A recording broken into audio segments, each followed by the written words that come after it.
Marvel Rivals has a tank problem, and it is kind of obvious, especially if you play the game or you see streamers play it, that Marvel Rivals is kind of just facing a tank epidemic where nobody wants to play tank. Playing tank is boring, playing tank is miserable, playing tank is literally just, it's the worst thing you can do in this game. Especially when the other options is literally just playing DPS or support. And I'm going to explain why tank is so boring, miserable, and basically unengaging in play, and why it's a problem at the moment. And first thing we're going to talk about is why it's boring. Out of all the tanks they release and all the off tanks they release, almost all of them are basically just DPS players with worse damage but more health. Most of their abilities aren't like DPS or supports where they just give insane value with minimal skill. Most tank players' abilities are very nerfed or very just simple to use abilities, but you end up having to require a lot of game knowledge, a lot of hero knowledge in order to use them in the best ways possible. So basically, if you try to even get on like a tank and you never played him before or never played that certain tank, the chances of you having a good time and having a good fun time are so low compared to if you just went DPS or support and just had a better time because your abilities are more impactful,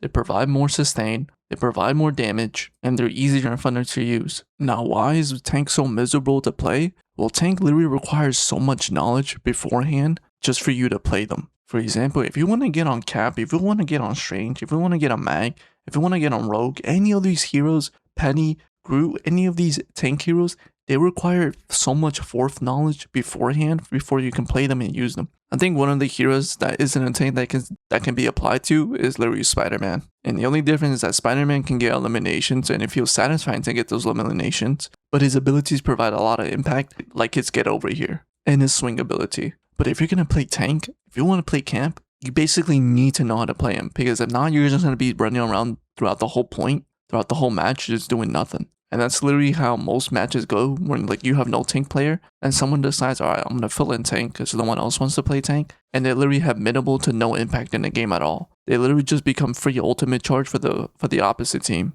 And this is why people aren't playing tank at all, because it requires so much knowledge, so much game sense, so much work just to even play it and have a good time on them. And even when you do have even if you master them, even if you know what you're doing, even if you want to play them, most of the times their abilities still nerf them so much. Their abilities don't provide insane value like a DPS or support hero does. So even if you play them right, what really matters is that you play with your team and you know how to time your ultimate and know how to play with your abilities in the best ways possible. And if you don't have a good team, then playing tank is literally almost pointless. Like you have a better chance of going Gambit or going a DPS hero because you will have way more impact in your abilities and your ultimate, that you have a better chance of just winning the game just by not playing tank. Another thing, let's say I disregard all those reasons and you still want to play tank. Another reason what becomes tank so miserable is literally the people you go up against or the people you get queued up,